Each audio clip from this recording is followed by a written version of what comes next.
This episode of the ABIC podcast is brought to you by Professional Beauty Solutions.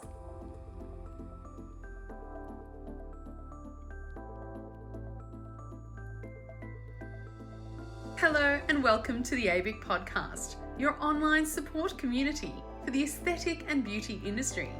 Here, we're strengthening and unifying the industry through representation, innovation, and education. This is a platform created and dedicated to the aesthetic and beauty industry, valuing unity and advancement. We serve to represent, support, and inspire you by connecting you with industry experts, expanding your knowledge through educational pieces, and bringing you the latest industry news. This is the ABIC podcast.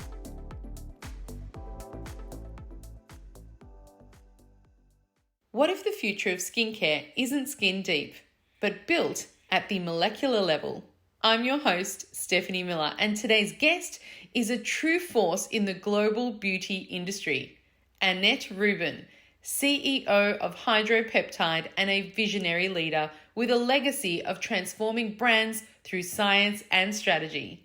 With a powerhouse background spanning Estée Lauder Companies, advanced biotechnologies, and Belli Skincare, Annette has mastered the art of blending medical research with skincare innovation, pioneering formulas that deliver more than promises, they deliver results. As the leader of HydroPeptide, she stands at the forefront of peptide technology, a game-changing ingredient category that's reshaping how we treat and transform skin. Today, Annette joins us to demystify the power of peptides, how they work, why they're essential, and what makes them the gold standard in modern cosmeceuticals. This one conversation you don't want to miss. Welcome to the podcast, Annette. How are you today? I am so good. Thank you so much for having me. It is such a pleasure. I am super pumped about today because everyone who knows me knows I am obsessed with peptides and I love this brand.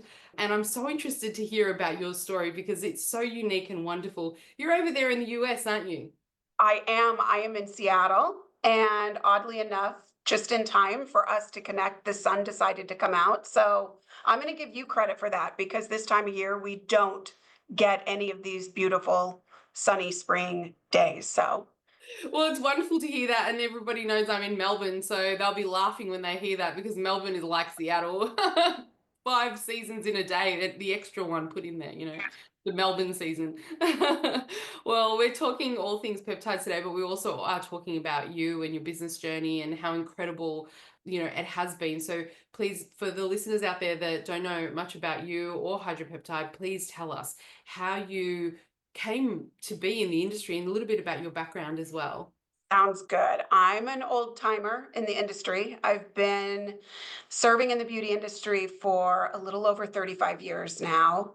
I became passionate about skincare at a really young age. In 5th grade, I started having some pretty severe breakouts, and I'm so grateful to my mom who quickly brought me into the dermatologist offices to try to find solutions to what became kind of a lifelong battle of cystic acne. So fell in love with all things skincare at a very, very young age. It led me to putting on a white coat in college and paying my way through university, working behind a Clinique counter. And then when I completed my studies in college, worked my way up the corporate ladder at Estée Lauder Companies and loved the industry, absolutely loved it. I decided to venture out on my own entrepreneurial journey when I was inspired to create my own skincare line when I realized there was a gap in the industry. When I was expecting my first son, this would have been back in 2000, I was in the OB-GYN office reading the magazines they have out while you're waiting, and was reading an article about the controversy of coloring your hair during pregnancy, which I will admit I've been coloring my hair for a very long time too. So it kind of was like, when you're expecting, you're like, you don't want to do anything that potentially poses a risk to your unborn baby. So I was kind of taken back and asked my husband, who was attending that that office visit with me. He happens to be a physician as well. And I said, if this is true, what about all of the products that I'm using in my daily skincare routine? Like, are they controversial? And he's like, oh, I'm sure that the industry screens for teratogens. And I'm in the industry. I was confident that no one was doing that. And he had to educate me on what a teratogen was, which is an ingredient linked to birth defects. And he was kind of startled when I'm like, no, I can assure you we don't do that in the industry. And so he's like, well, I'm kind of curious now. Why don't we screen your favorite products and let's see if maybe we don't have anything to worry about. Maybe there's not any teratogens, but we screened a wide variety of my favorite products that I use daily and found that on average, 30% of the ingredient decks were full of ingredients that had links to birth defects. No. And that's a little alarming, right? And so for me, as somebody who has loved the industry, I knew we could do better and we needed to do better. And so I partnered with my husband and we created a skincare brand that was specifically for expecting moms and babies and really got into the science of safety. Like, in order to understand whether an ingredient is safe is not, you've got to run it. To me, I would define that as, is there a body of research that suggests that this has ever been harmful? And fortunately, there's a huge body of research that's out there. Just nobody had taken that body of research and applied it to a commercial product. And I found that that happens a lot in science. There's so many brilliant people working on amazing things, but they're not necessarily thinking of, is there a consumer application to what I'm doing that could enhance the health of someone? So I've really kind of carved out a niche for myself and saying, hey, all you smart people, what are you doing? And how do I take what you're doing and put it in a product that can be an upgrade to what we're currently using? So we grew that brand and then sold it to a pharmaceutical company. And so on that exit, I jumped to HydroPeptide to really apply. It was a brand new startup company, and they really wanted some expertise from somebody in the industry. So fell in love with peptides, understood the power of peptides, but really wanted to help validate and bring really strong, credible science into the company, and help this organization blossom and grow to where it is. And I've got big ambitions for where we go from here, but really centered around, how do we deliver skincare that truly optimizes your overall skin health, and not dealing with trade-offs. I mean, in my skincare journey, I was using a lot of acne solutions where it might have helped speed up the rate of helping to dissipate that active breakout, but then I was left with really dry, red, flaking, highly irritated skin. So I only traded one skin problem for another. And Mm. so I believe we can do better. How do we kind of upgrade the way we think about skin health? And it's really, I believe, through the power of peptides and taking a regenerative aesthetic approach that can really deliver, in my opinion, optimal skin health. I think we're kind of at the beginning of that. We're starting to see a paradigm shift, but it's really where my passion lies. Yeah, I love that. I love everything you said. There's so many little bits that I pulled out about that conversation, and I believe we can do better. That is a beautiful statement, and it speaks to the heart of what we do as an industry. We always want to do better and best, for our patients and for our clients. So that sentiment where you're starting from is actually such a strong why. I believe we can do better. And the other thing is, you're talking about your journey, and I know there's a lot of entrepreneurs listening to this podcast. So many people out in our industry, they start their own businesses, they start their journey, and we all do. We have these fears and we have these reluctancies, and we don't know if we believe in ourselves and our journey. And you took this huge leap to say, hey, I think we can do this better, and then have the courage to start your own company. Can I ask you, did you have any fears? How did you overcome them if you did? Of course I did. I think I was so passionate about the void. Um, that I had a lot of confidence, and then you learn quickly, like, oh, those are.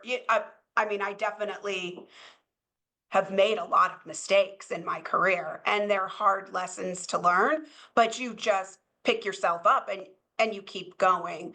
And so I think that if you have a clear vision, Mm.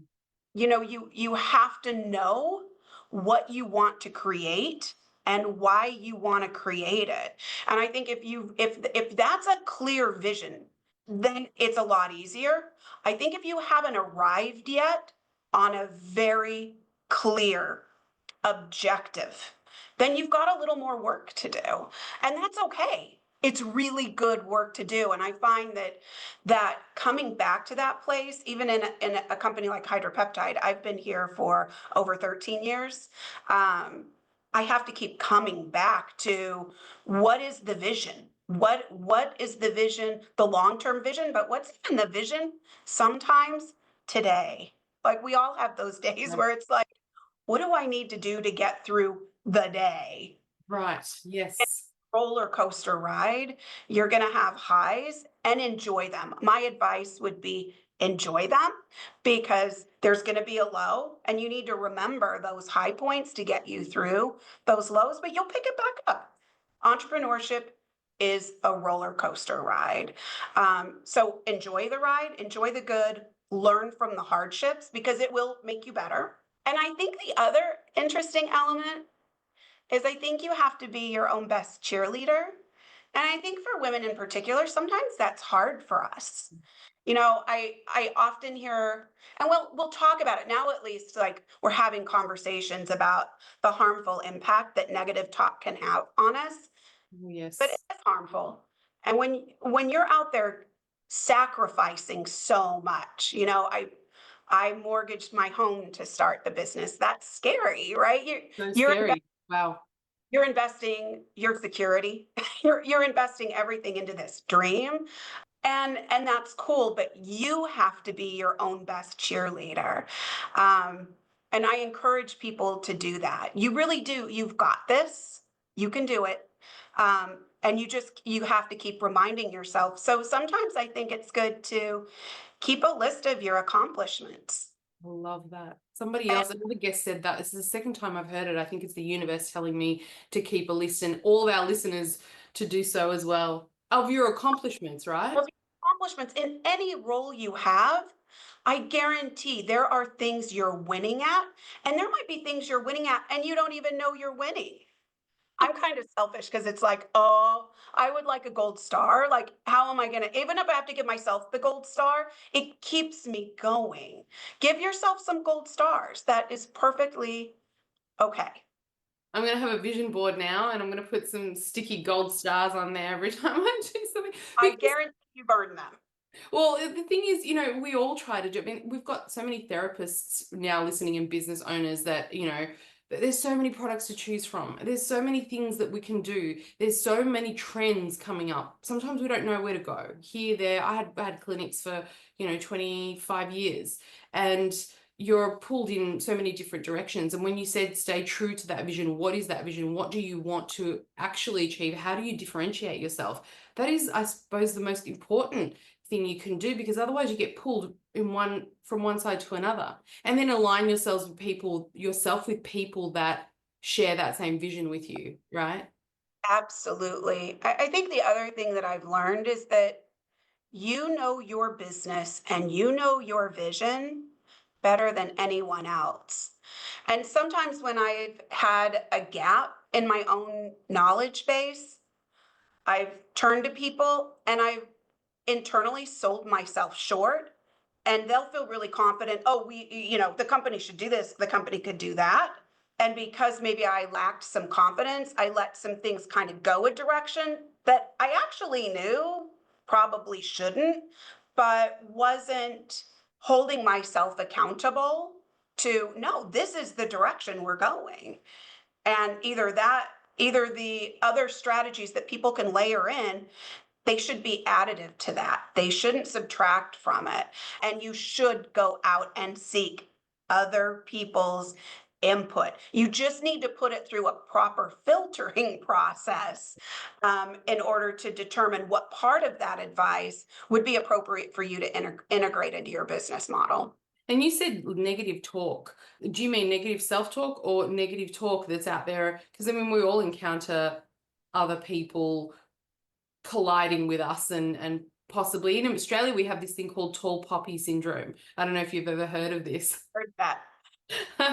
We love to build people up in our industry and then tear them down straight Oh, away when they receive any success. And the industry is small, and sometimes people are scared to go out on a limb and say, yeah, I'm using that brand, or yes, I'm going to start my own clinic, or yeah, I'm going to do this thing, because they do get teared down a little bit. Does that happen in America? Is that an American thing? to a degree. I think if there's too much ego involved, it can be an American sport to be like, someone is getting way too big for their, we'll say like too big for your britches. And then I think sometimes we enjoy, and I don't know that this is healthy at all, when someone has to eat a slice of humble pie. I think there's probably some similarities there. It's really important when we find success that we enjoy that, but I also think it's really important to be grounded and try to eliminate as much ego and entitlements from the success that we've had. We don't go on these entrepreneurial journeys on our own. It takes an entire team in order to see success. So I think it's really important for leadership to be clear-eyed and grateful for all of the individuals who help bring a leader's vision to life. I mean, I've been so fortunate to work with absolutely incredibly talented people. And I wouldn't see any of this success. It's not a me success, it's a we success. And I think it's really important to embrace that.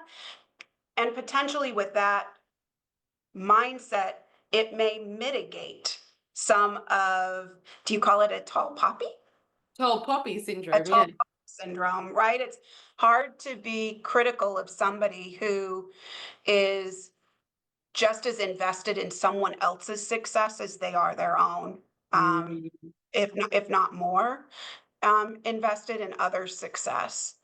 I love what you've just said. And it brings me to the whole world of, technology and innovation, because it moves so fast that especially in our industry, that we sometimes our head spins to keep up with it. And there are a lot of choices when it comes to ingredients and skincare brands and different philosophies and things like that.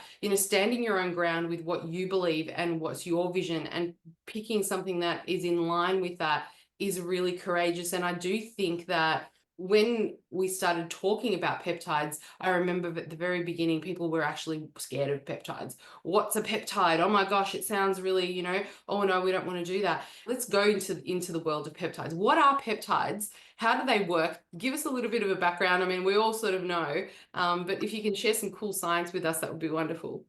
I'd love to. So peptides are involved in almost every aspect of our human bodies, right? They are what are known as the building blocks of our bodies.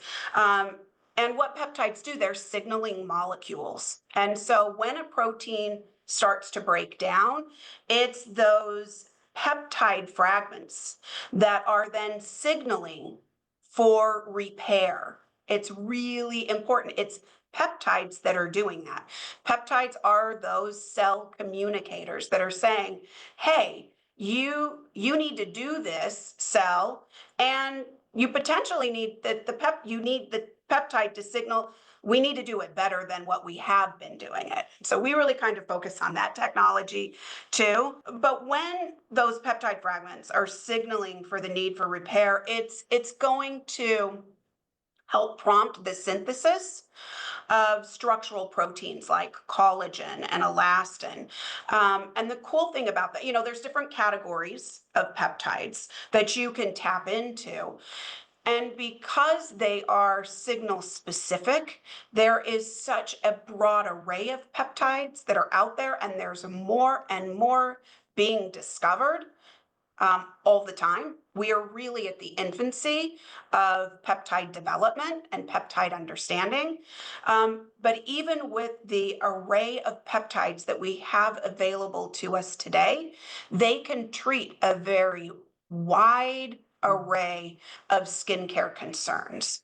And we know that peptides aren't just for skincare, right? They are being used in all sorts of medical applications in the way any part of our body is functioning.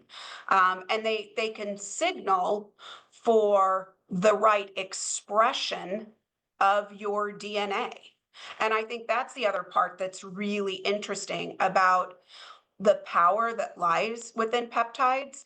So many times I think people are under the impression, well, I've got my DNA and my DNA expresses in this very narrow way. Our expression of that can be influenced by our lifestyle. We can influence that. And that's another reason why you want to use the right peptides at their right doses to do that right signaling to have healthy expression of your DNA. So it's Mm. pretty powerful. Peptides can work too, kind of on not only that, they work on a molecular level. Yeah, perfect. It's going to lead me into my next question. But when you said there is an array, there's thousands, and we're talking up to the thousands of peptides now, right? Close. Yeah, I mean, sure, in the skincare Nearly a industry, thousand.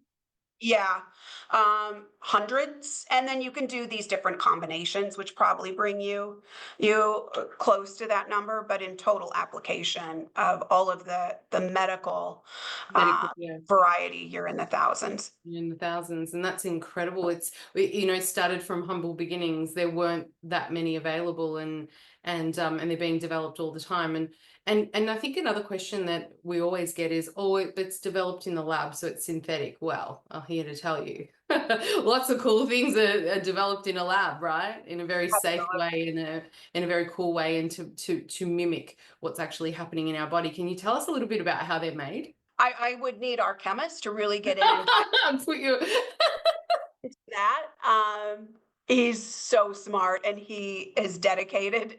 Well, I love the fact you can say I would need our chemist It's to science. come in He's and do incredible. He's that. right outside, so we could get him. But Maybe but that's another follow-up yeah, but they're podcast.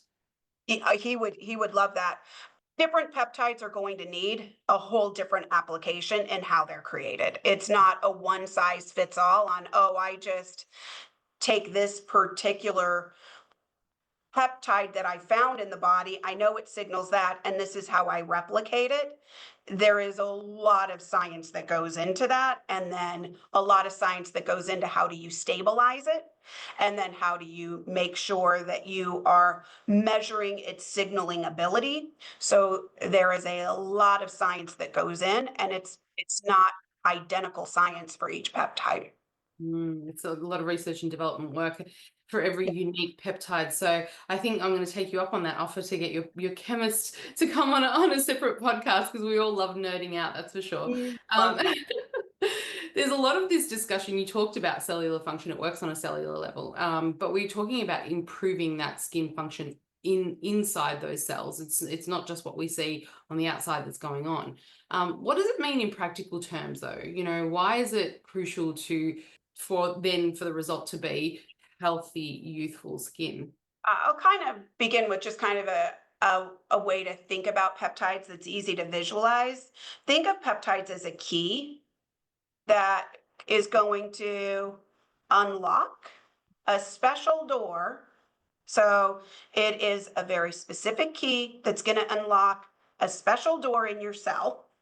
And when it unlocks that, it opens that door, and when it opens the door, it can have a myriad of benefits in there. We call those benefits a cascade of benefits. But for example, I guess kind of simply put that peptides can improve the skin by influencing the entire cell, such as fibroblasts. Fibroblasts are responsible for collagen and elastin production, or keratocytes, to make sure that we've got healthy cell growth, to how we influence melanocytes to help regulate melanin.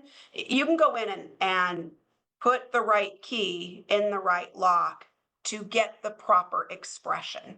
And that's happening on that molecular level. It's such an interesting way of now that we look at it, because I remember, 20, 30 years ago when you looked at skin and skincare brands, we were not talking about working on a cellular level. We're working on, external epidermal. We're talking about cellular renewal, talking about exfoliation, talking about all those different things. We didn't even imagine the type of deep penetration as well and signaling that could happen when you unlock the world of peptides. And you talked, even before we started the podcast, you talked about improving overall skin health. What is it about this complete global holistic way of treating the skin that is so different in concept from HydroPeptide? I think that kind of to the point you were making, that we're starting to see a really significant paradigm shift in the way that we treat skin, where before it was very kind of surface, like what you were talking about, like we're gonna do some exfoliation, and we were super impressed. Like, I think back to my days at, we loved our exfoliation, and it made a big difference.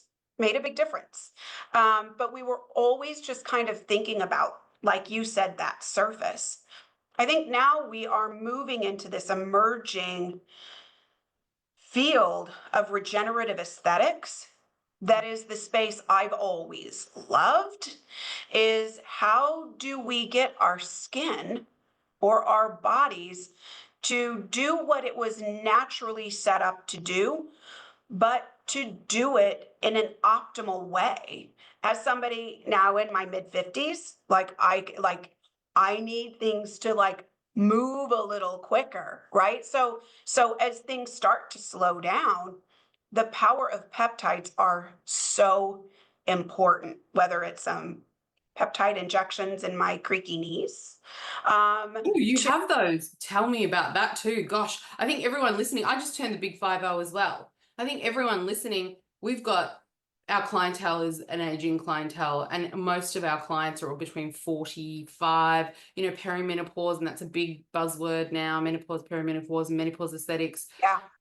I feel like we're needing to more strongly cater to that particular segment. And you're getting peptide knee injections. You're advanced. Well, I've got an appointment for one. I haven't done it yet, but my son did it because both of us we have depletion of the cartilage in our knees, which is made up of collagen. So if we can go in and help stimulate the collagen, the clinical results of that are pretty promising. Like, it can really help that knee pain that's stopping me from getting on my Peloton as much as I would like to. So there's a lot of different medical applications that peptides are doing that, again, are signaling that cell to do what it used to do, but to do it now and to do it productively. We spend a lot of investment dollars investing in understanding what kind of peptides are out there, who out there in both public and private places are investing in the science of peptides, and how do we develop really compelling partnerships with them so that we can bring their science to market. And there's some really interesting things happening in the science of peptides, because yes, you can measure that this peptide can signal, but what you also need to do is make sure that that cell has the vital nutrients available in order to produce whatever it is that it needs to produce. Right. So there's actually a lot of things you do within that environment to make sure that you are accessing the right peptides, putting them in, I guess maybe the right word is a complex, a peptide complex that is really going to come full circle and deliver that outcome. So we sometimes say not all peptides are created equally. You do want to really look, and I think that's where the most exciting peptide science is happening right now, are these complexes.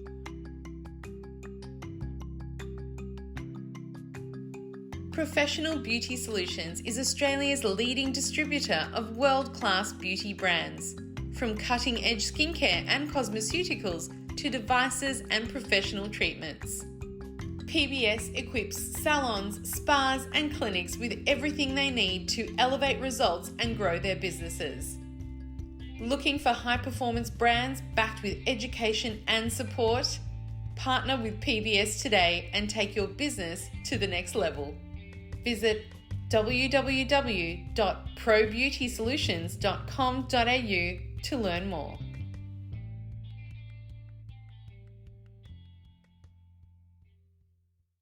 That are saying, look, we know this peptide signals, but we believe the output of what it's signaling for could be better. So how do we make it better? Oh, And we're how do going we to create support this that? complex. Yeah, that's some of the patented research that we've acquired that allows us to incorporate that type of technology. That's really cool. Yeah, that's very, very exciting. So it's not just, hey, look, I've just picked up a skincare bottle of skincare and it has peptides in it. It's how those peptides are going to be delivered and how those peptides are going to be supported to do their job better and enhance signaling. Yeah, exactly. Oh, that is very exciting science. I feel like this conversation is a conversation that I haven't had with anyone else, and it is a very exciting branch. And I feel like it's in the name too, HydroPeptide. Hydro meaning water, but also the power of, right, and amplifying. Absolutely. I feel like it's very telling in the name. Owning my own business as well, when you choosing to partner with a brand, it's sometimes scary. Like we have our clients that are obsessed with, say, a particular skincare brand, and you're thinking about introducing another or changing one over, and it can be such a drama, really, to try to move your clients over or even get them excited about something new. I feel like everybody thinks, oh, I'll bring it in and then I'll start the marketing process, or then I'll start talking about it. It's actually the other way around. You need to start doing your research, then find out if your clients like it, start talking and marketing about it, and then bring something in, bring it into your brand. I feel like lots of professional skincare brands, they work closely with salons and clinics and spas. Sometimes that is challenging because of the remoteness of everything. How can cosmeceutical treatments really kind of broaden, enhance the offering that we have, and how can we introduce them in an elegant way so that that transition can be seamless? I think what I've seen is that, and it's interesting because I've always been primarily on the brand side of things. So it's super interesting for me to have conversations all the time with the clinic owners, right? What are your needs and how my job is to deliver for you. You are the customer. So how do I make sure? And what I've seen is that first and foremost, if a business owner is like, I love this technology and I want to do this, step one is how do we get your team to embrace this? How do we deliver to them the right education and that right brand experience so that they become believers? What I've seen is when I can get a team to become a believer, then our jobs are easy. From your patient or your client's point of view, they trust and value the recommendation of their skincare professional. It's the holy grail to them. They really want that recommendation, not just on what treatments, but how do you help them build a fulsome daily skincare routine that's going to help deliver the skincare of their dreams? And I guarantee they would much rather have the skincare professional who's dedicated their education and is educated versus me as a young woman in college with a white lab coat at the clinic counter. And did clinic educate me? Well, yeah. Was I an esthetician? No, I was not. I encourage the skincare experts is to own their voice and their expertise. I think on the brand side, we have to own that our job is to give all that education to the entire team so that they can adopt and enthusiastically embrace that new brand that the owner would like to bring in. And then I do think the right partnerships are going to help do that additional marketing that needs to be done to that client or patient.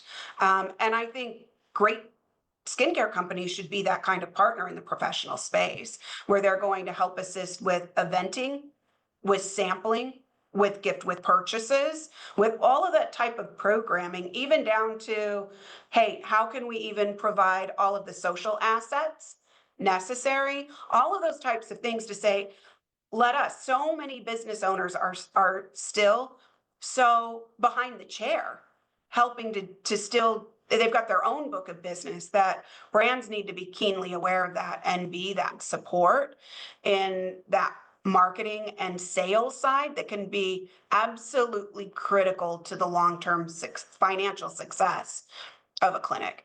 Wow, you've just blown my mind. Like the when you're talking about, obviously the holistic skin health, I feel like you've translated that philosophy over to the support that you want to give to your partners. It's a global holistic support. You're talking about social media assets. You're talking about, creating an experience for the professionals delivering those prescriptions and those treatments, so that they then become believers and they then get empowered to not just sell your brand, but sell themselves and have confidence in their own recommendation. I think that's so powerful. You're obviously very passionate about what you do. Where does this passion and fire come from? Is it driven because you want to help people, or where does this? I think it's twofold. I think one, I've just loved the industry. So, and I feel like I love the industry, but I'm so grateful to all the amazing women that helped me, that gave me critical feedback and to help me be better. And I'm grateful. I'm particularly grateful for the women that were the toughest on me. I Really? I do. I take it that I took it as a sign they believed in me. Like, and I had some bosses that were really tough on me, and I'm so grateful that they knew I could handle it. So there's that element. And I think the other element is that when we start to see our own success, it's really, really important that we help others. And I'm so passionate about our industry. We work in the largest female owned and operated industry in the world. And yet, when you actually look at the data behind our business and financial success as an industry on a case by case, we have a lot of work to do, a lot of work. And so I want women to feel empowered to own that you can be a success. You deserve it. You can have it. And there is no shame in being financially successful, both in your business and for yourself personally. And yet, women sometimes struggle with that as though for some reason we're not worthy. We work so hard. So I think that's the other thing. And from that brand support side, I take it as like, that's my job. What a privilege to work with women who are, I think we're some of the hardest working women too. I think a lot of people look at us on the outside and are like, oh my gosh, what I wouldn't do to have a career in beauty and aesthetics. And Let me tell you. so, right? And yet all of us as a community, we work so hard. And so I guess I think my why is that I want all of the women to know I see you. I've personally experienced the struggle and that I'm here for you. And I know there's a lot of other women in our industry. So don't be afraid to ask for help. And I think that's the other element. There are going to be times, and there's times when I've seen businesses fold, and I had no idea. I had no idea they were struggling. And I'm like, oh my goodness, if I would have known what we could have done to help. Wow. Build that community, whether you're carrying HydroPeptide or not, I don't care. But if you're struggling and you're in our industry, you can call and ask for help. And I think creating a knowing, well, where are those other people that might have an insight that's helpful, or they might know somebody else that has an insight that's helpful. Like, as a community, we need to be there. And I think what's really important, and I've struggled with this, I've struggled to ask for help. You don't have to do this alone. You don't. And the funny thing is, we're talking today through ABIC, which is a community literally designed to help. And you're here today talking on the podcast, the ABIC podcast, to a community that we do help and we do support in Australia. So you from America are coming on a podcast in Australia to help our community, and giving us incredible just words of wisdom and insight. And tell you right now, I've taken away so much already from our chat. And I think a lot of people listening to this are saying, yes, I do need help. You know how many businesses have actually really through COVID and after COVID have folded, as you call it, in Australia? We have some struggling businesses, and especially in Melbourne. Melbourne never really fully recovered because, you know, it was shut down so completely through that COVID period. And I know you're probably thinking, why are they talking about COVID still? But it impacted Australia because our government shut us down so profoundly, especially Well, our industry. yeah, you actually struggled more than anywhere else in the globe. And Mm. so if you look from 2020 through 2025, you just look at compound annual growth for you, and you're projected to have 0.6% growth from 2020 to 25. Yet in 2024 to 2025, you experienced 11.6% growth. That still leads you at the end of 2024 to only a point. Yeah, because we were Oh, in negative. That is huge. because A lot of people listening to this yeah, don't actually understand the impact. Australia has been stunted. Like, we're in the middle of now absolutely. recovering, just now, And 4 weeks later. and you're projected to have another great. The good news is you had a much better year at an Yeah. 11.6. You were doing better than the rest of the globe in compound annual growth rate, and you're projected to have that again through 2025. We're slingshotting now. But a lot of businesses didn't come out of that Exactly. to actually have that trajectory to slingshot, and they didn't ask for help in it, you know, through ABIC or anyone else. They didn't pick up the phone and say, hey, you're here. But I think the powerful message that you said is, if you're struggling, pick up the phone first. Don't make the decisions first. Don't do it on your own. You have a community that really does want to support you. And it sounds like HydroPeptide is really, really wanting to support. And actually, where you've landed now is an incredible place as well, because who are you with now in Australia? Professional beauty solutions. I mean, and it's interesting because Matt and when Melissa. And I have a bias because they're my business partners in through ABIC, right? So they're co-directors. But wow, PBS. they're amazing. I met Matt years ago. I thought the world of him. And one of the things that was loud and clear is that their mission and their commitment to the professional is like HydroPeptide's commitment, that they are so passionate about that.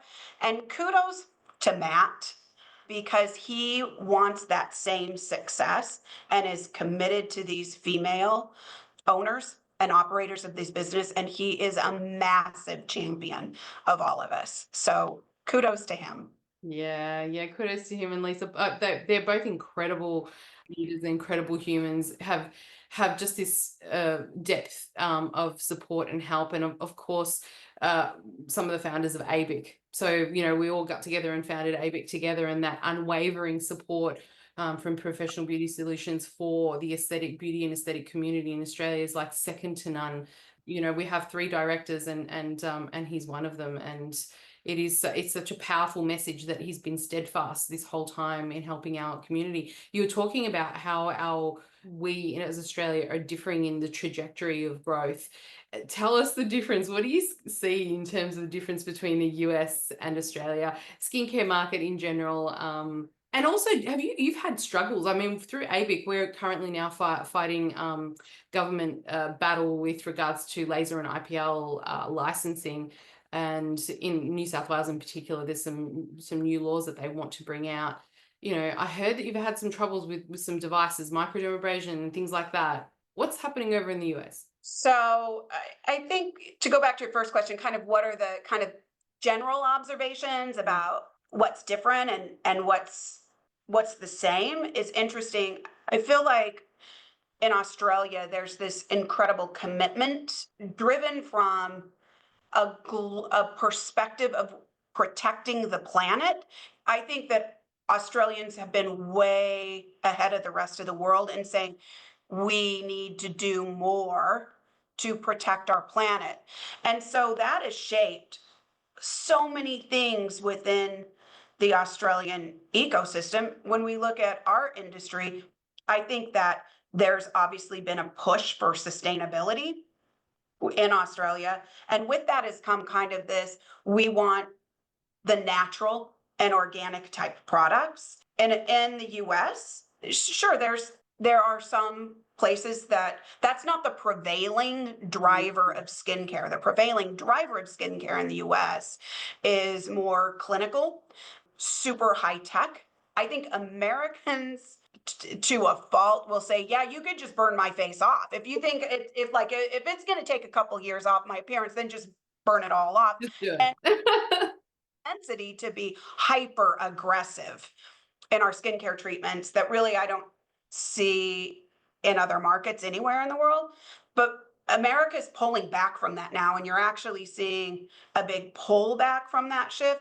And when the pendulum swings in America, it can swing. So now the standard in America is very much pushing to, we don't want to sacrifice the results. We want high tech, we want results, we want sustainability, but we don't want the negative side effects. Like Americans are looking, and I think Australians are too, to a more holistic approach. I think it's interesting when I look at the regenerative space, which is the space I'm personally passionate about and the space that HydroPeptide occupies. It's actually really interesting because in the US, we have a lot of private and public institutions dedicated to that ingredient technology and investing a lot of R&D dollars there. But it's interesting when I look at things like polynucleotides, which the data on that is incredibly compelling. The research in that is actually, you've got unbelievable research coming out of Australia on polynucleotides. You've got it from the UK. You can get those treatments in Australia, where in the United States, you can't. The FDA has not approved those treatments. And so, Interesting. in some ways, the FDA process in America takes a long time, and the hoops you've got to jump through are expensive, and it's a robust process. So you can get access to certain treatments in the UK and in Australia quicker than you can here, which fuels some other innovation. Like, I think polynucleotides are a great example that you are ahead of the curve in Australia than where we're at here in America. Wow. Just on that, so it's coming though, or is it something that there's a roadblock with the FDA with regards to It's coming. It's been in the works. It's just part of the FDA process. I don't see anything, and I keep my eye on it, that looks like it won't be approved. It's just got to have that right time approval for everything. process? I Yeah. feel like we find that in Australia in some ways, and in some ways actually the landscape is tightening up and it's causing a little bit of turbulence in our industry with regards to what is an uncertain future for the beauty therapist and dermal therapist and the various qualifications, because we have a bit of I think a bit of crossing over between the different sectors of our industry. In America, it's pretty cut and dry. You have your qualification, you have your estheticians, a very well established framework there. And even there, we did see some turbulence a little bit. I just saw something pop into my inbox today You tell us. where where it's the regulatory bodies, and it's state by state. So you've got 50 different regulatory bodies that we need to work with, and the state of Texas had just put some bills out that were dramatically going to restrict nurse practitioners and physician assistants from engaging in the medical spa space unless there was a full-time MD. So it's those types of things are happening here, and there's the various well. lobbies. We're in the same boat. There are a few threats to our industry, and that's why we decided to put ABIC together to represent the industry holistically from every sector, from beauty therapy, dermal therapy, cosmetic nursing, and obviously the aesthetic medical side of it as well, because the whole world is shifting. You heard what happened in South Africa with now the dermatologists having to have a dispensary to provide skincare to their clients, which is absolutely insane, and the laws are tightening up. So I think it's important to have, you know, brands that are like really super aware of what's going on, and able to partner with you and help you through those changes as well. But it's so interesting. Thank you for talking to us about that, because we're always Or got the ear to the yeah, ground with regards to that. There's been a huge focus in skincare about, you know, peptides and about all new emerging technologies. There's so many brands are actually putting them in their formulations, as we talked about before, with maybe possibly with or without that supporting assistance, I suppose, assistant ingredients in there. What do we look out for? What are we looking for in a brand or in a formula? I think that if you're looking for products that have peptides in it, my advice would be look for companies that have a tenured history and track record of using peptides in formulations. So that's first and foremost. I think too that you want to make sure that they're using the right peptides at the right clinical percentage that's been shown to be effective. Peptides are expensive. Sometimes my spidey sense comes up if I see someone marketing a peptide product for $10. That's really hard. That's a spidey sense. It's not Yeah, even a spidey sense, it's just your common uh, sense. yeah. So I think that's the other reality is that great peptides are expensive. I think the other thing is that peptides are incredible, and you want to make sure that they're used at the right percentage that have been shown to be clinically effective. Once you know, when you think about like making a cake, it's not just the cake mix. The cake's not going to be very good if you don't add the butter, oil, and an egg Oh, I love and that. water, whatever else you Great put in it, analogy. right? It's not just a peptide. You got to surround it with the other right ingredients. And so it's important, I think, too, to have the conversations about what other validation do they have on the it's an important in professional aesthetics to talk about what the process is for validating efficacy. So I think those are important conversations to have. And the other thing I think is really important, I really care about it. I love my skincare routines. And I want those products in my routine to really be a beautiful experience. I obviously want that result, but I want it to be a beautiful experience. And so I think that it's okay to be really demanding on the folks that are formulating products to demand cosmetic elegance. And I think it plays a really important role in the overall health because it's really hard to stay compliant to a skincare product or a routine if you don't like the way that product smells or it's not elegant. It's really hard to be compliant with that. So I think the standard for all of us that are in product development is you've got to check all those boxes. And on all sides, it's becoming a much more competitive environment, whether you're on the clinic side or whether you're on the developing side. You really need to develop your criteria that allows you to be best of class.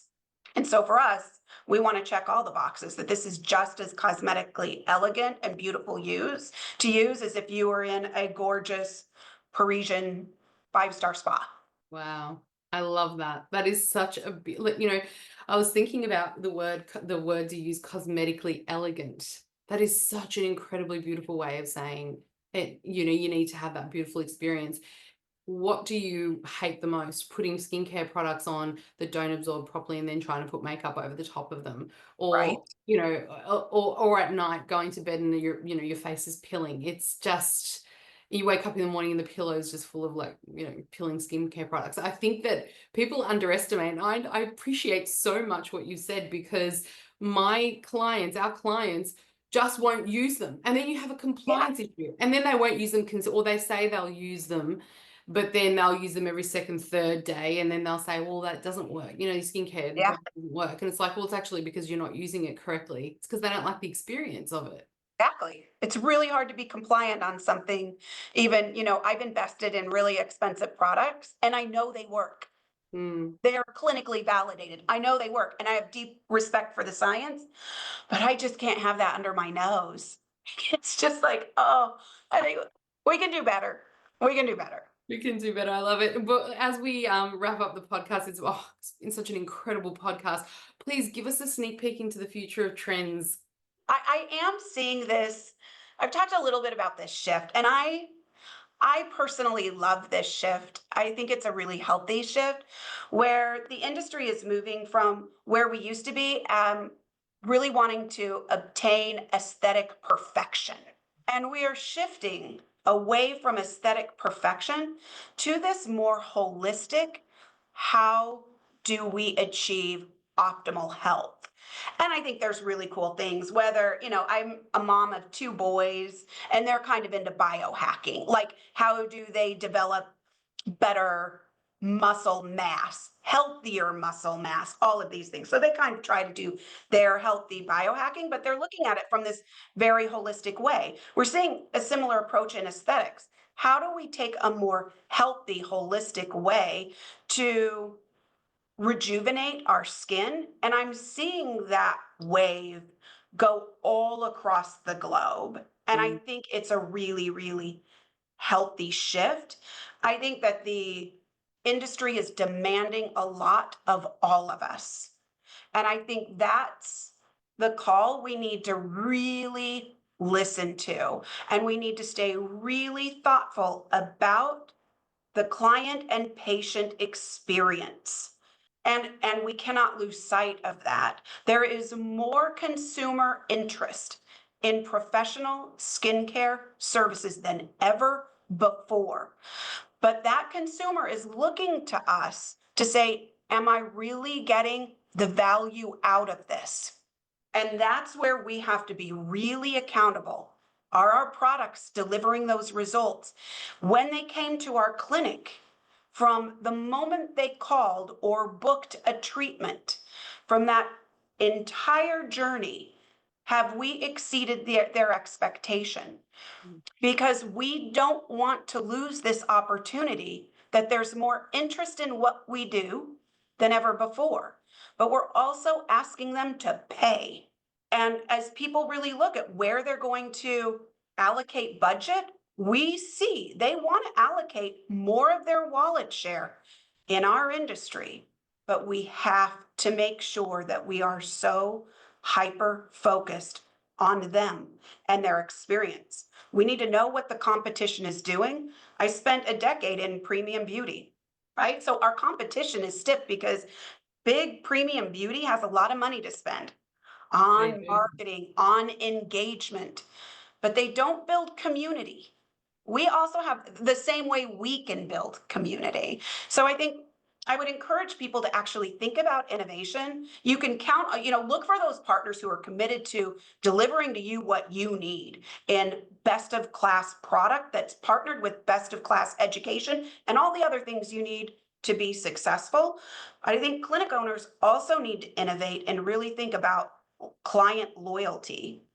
You will win if you keep your eye on how do I stay so connected to my patient and to your client, and how do you keep them coming back? They want to. You just need to give them that experience that will keep them loyal for life. So I think innovating there, there's so much innovation that gets me really excited. I think it is more on this, how do we get our bodies to naturally respond and heal and rejuvenate more quickly? And there's so many cool things happening, whether it's on the device, on the ingredient tech, new ways to think about injectables. So cool. Well, thank you so much. I know that everybody listening has learnt so much today, and not just learnt it, but really felt a renewed sense of passion in what we do. And that's so important. So it's important to get experts like you on, not just for the product itself, but for that deeper sense of walking away with, I have a sense of renewed purpose and renewed vision and inspiration. And I think you really provided that in spades today. And thank you so much. And thank you so much for supporting the industry the way you do, in partnering with a supplier that supports the Aesthetic and Beauty Industry Council and the people within it and within the industry so profoundly. So thank you to you. And it's been such a pleasure. Please do come back and invite your chemist on board too. I could talk about this all day. So thank you so much. And thanks for everything you do. You're very welcome. Bye, everyone. Bye. You've reached the end of another episode of the ABIC podcast, your online support community for the aesthetic and beauty industry. Thank you for listening, and until next time, stay connected.